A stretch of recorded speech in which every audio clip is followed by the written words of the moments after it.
मंदालसा नाम की कन्या को राक्षस तालकेत नाम का राक्षस उठाकर ले जा रहा है। कन्या विलाप कर रही है।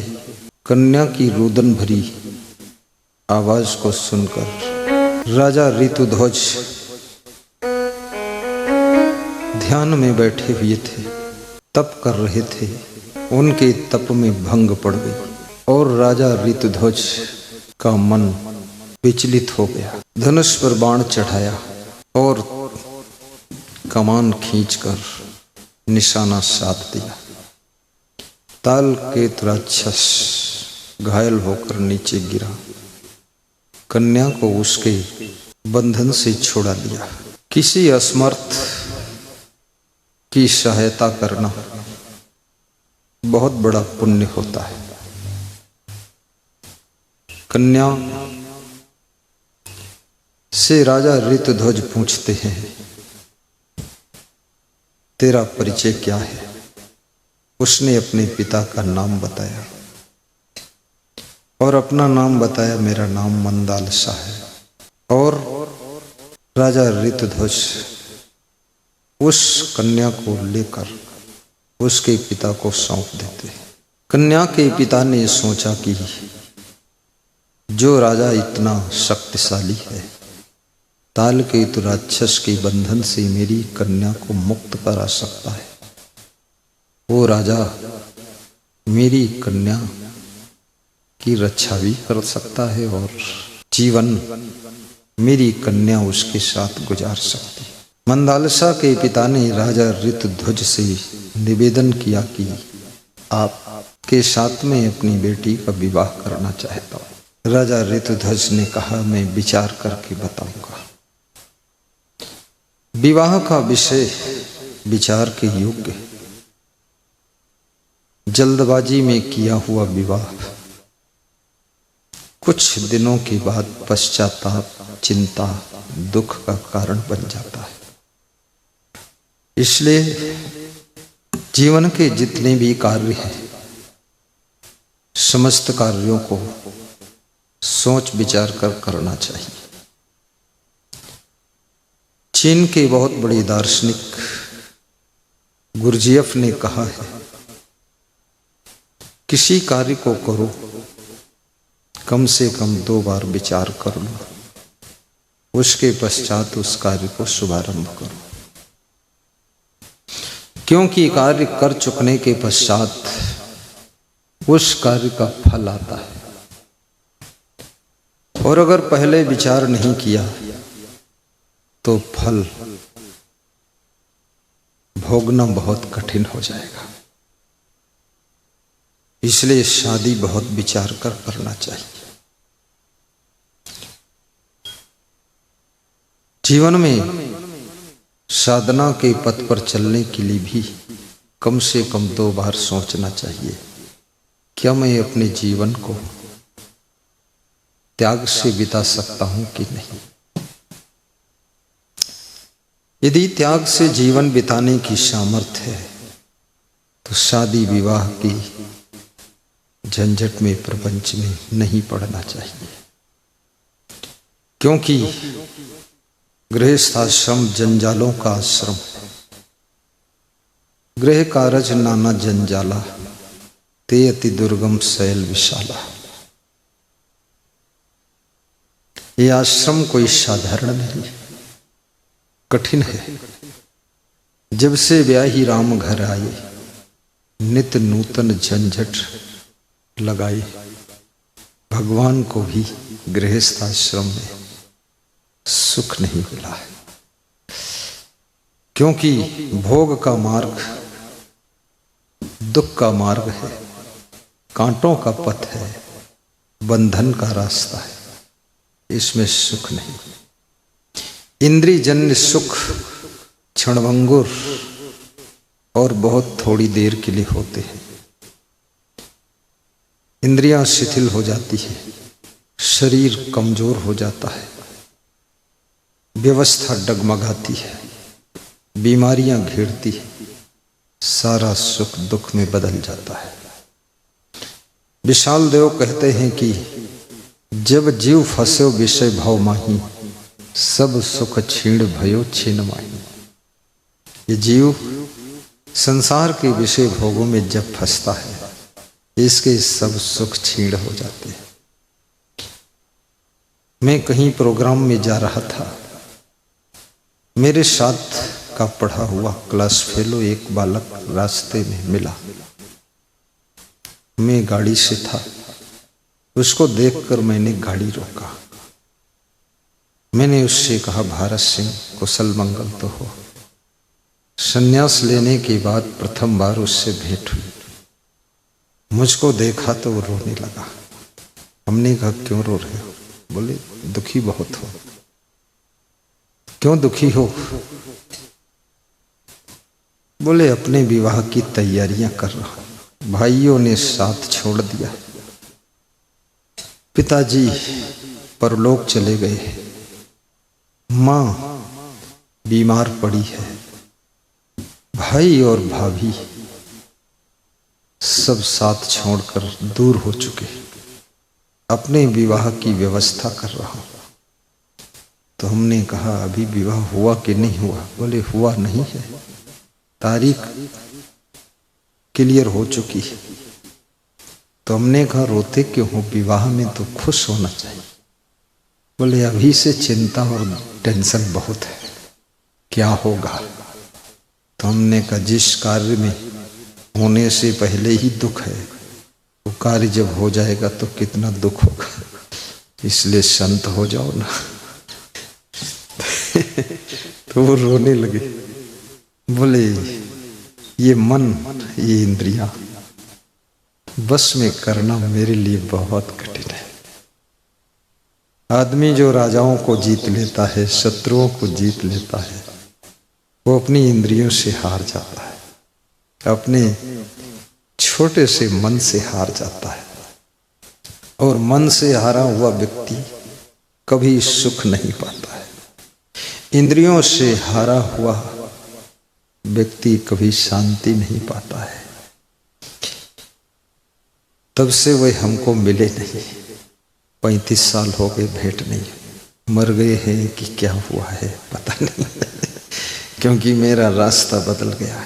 उसके बाद में फिर देवास मेरखेड़ी चला आया, उनसे भेंट नहीं हुई। हमारे साथ के पढ़े हुए बहुत से विद्यार्थी शर्म के कारण हमको मिलने नहीं आते, क्योंकि मुझे देखते हैं, जानते हैं, पूरा 2-4 सब जानते हैं, बहुत ज्यादा लोग, तो हमारे संकोच के वो मिलने नहीं आते हैं कि हमारी क्या दुर्दशा हो गई, वो तो महान हो गई, हम तो हैरान हो गए।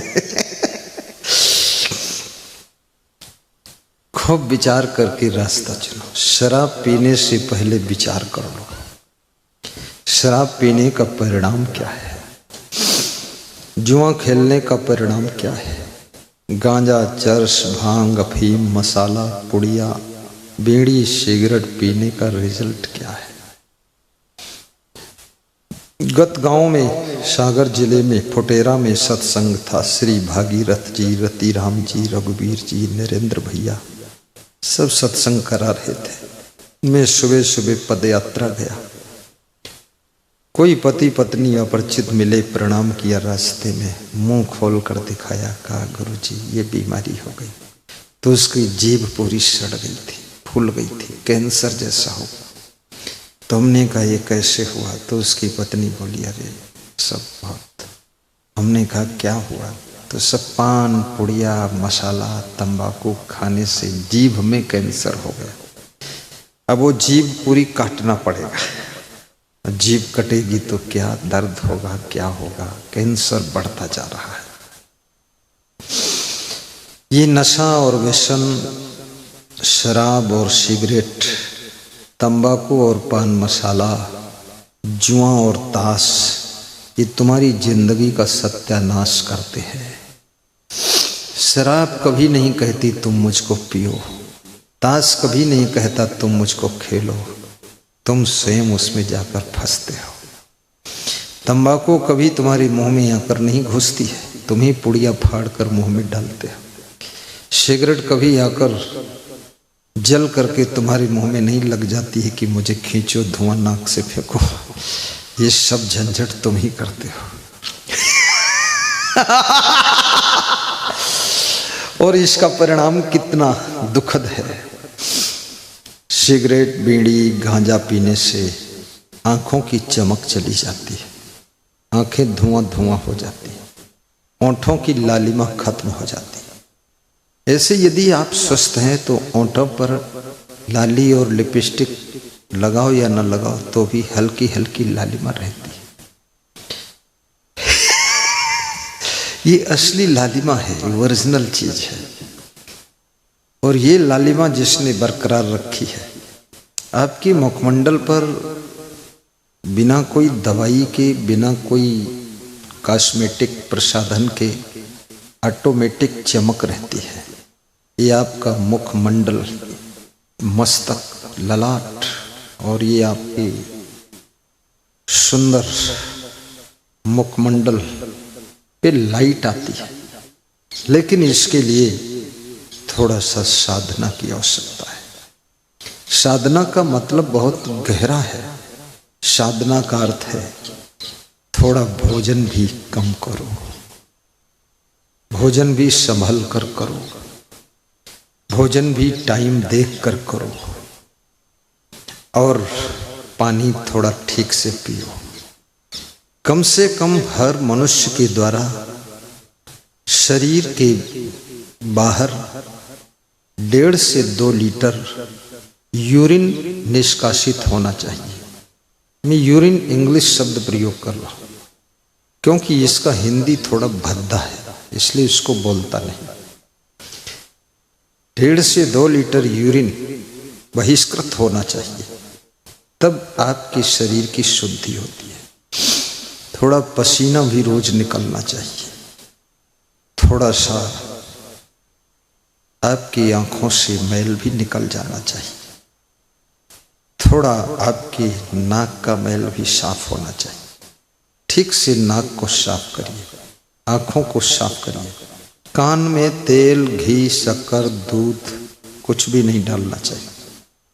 ये ऑटोमेटिक सिस्टम है, यहाँ ग्रीसिंग करने की जरूरत नहीं। कितने लोग कान में सरसों का तेल डाल देते, ये भी पता नहीं वहां अंदर कहाँ जा रहा है। अरे ये क्यों डाल रहे हो? फॉर्च्यूनर गाड़ी के गेट में ग्रीसिंग नहीं करना पड़ता है। महिंद्रा की गाड़ी, टाटा की गाड़ी में ग्रीसिंग करना पड़ता, थोड़ी ग्रीस लगाना पड़ता गेट की घिर्री जहां से खुलती है।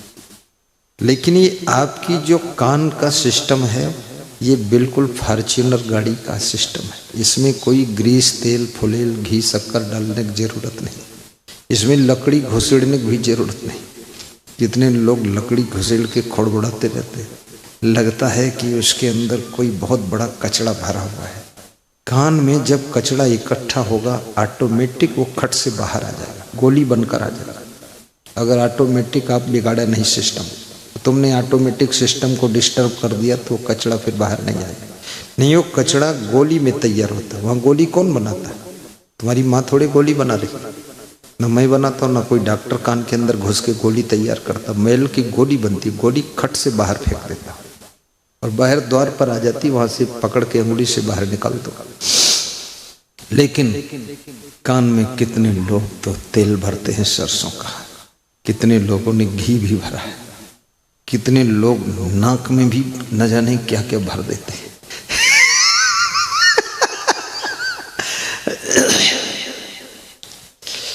नाक में 2 चीजें डाल सकते हो, सरसों का तेल 1-1 बूंद कभी कभी, और या घी 1-1 बूंद कभी कभी। वो भी डालने के बाद थोड़ा उसको फिर 5 मिनट बाद साफ कर दो, खोपड़ी के अंदर घुस जाएगा जाकर। बहुत सावधानी, ये शरीर ऐसा ऑटोमेटिक कंपनी का बना हुआ है, इसमें सब सिस्टम कितने पुर्जे लगे हैं, देखो कितने जॉइंट हैं, अंगुली जगह जगह से मुड़ रही है। ये हाथ यहाँ से मुड़ता, यहाँ से मुड़ता, फिर यहाँ से मुड़ता, फिर ऐसा घूम जाता है सब तरफ हाथ, और गर्दन मुड़ती है और आंखें भी घूमती हैं। कैसा सिस्टम लगा हुआ है। छोटे से पेट के अंदर कितनी बड़ी आंत है, लीवर है, किडनी है, सब इतने में ही सारा सिस्टम लगा हुआ है। ये सीने की कहीं 1 इंच जगह खाली नहीं है। फेफड़े लगे हुए हैं, हार्ट लगा हुआ है और ऑटोमेटिक चलता रहता है। और ऐसी ओरिजिनल चीज़ें लगी जो 24 घंटे चालू रहती हैं, 100 साल तक चलती रहती है। फेफड़े भी हर समय सांस लेते हैं, कभी ये बिगड़ता ही नहीं। कब बिगड़ता है? गंदा पानी पियोगे तो बिगड़ेगा, गंदा भोजन करोगे तो बिगड़ेगा, गंदी हवा में सांस लोगे तो बिगड़ेगा। आप यदि गंदी चीजें खाओगे पियोगे तो डाइजेशन बिगड़ेगा, पानी कम पियोगे तो बिगड़ेगा, पानी बहुत ज़्यादा पियोगे तो भी गड़बड़ होगा। भोजन कम खाओगे तो ठीक रहेगा, बहुत ज़्यादा खाओगे तो बिगड़ेगा, और भोजन बिल्कुल नहीं खाओगे तो बिल्कुल बिगड़ जाएगा, पूरा पूरा गड़बड़ हो जाएगा। तो ये बहुत सावधानी का कार्य है। इस शरीर को भड़भूजा मत समझो, नहीं तो शरीर में इतने रोग पैदा होंगे 7 पीढ़ी के डॉक्टर भी ठीक नहीं कर पाएंगे, वैज्ञानिक भी ठीक नहीं कर पाएगा। और जब तक रोग होगा नहीं तब तक तुम मानोगे भी नहीं, हुड़दंग मचाते रहोगे। इसलिए शरीर बड़ा सुंदर संभाल कर रखिए, ये बहुत अच्छी चीज है। कम से कम 4-5 किलोमीटर चलना फिरना आपका होना ही चाहिए। चाहे घर ही में चलो फिरो, कुछ काम करो, छत पे जाओ, नीचे उतरो, सीढ़ी चढ़ो, इधर उधर कुछ लकड़ी उठाओ, खेत में घास नोचो, गेहूं की गुड़ाई करो जाकर।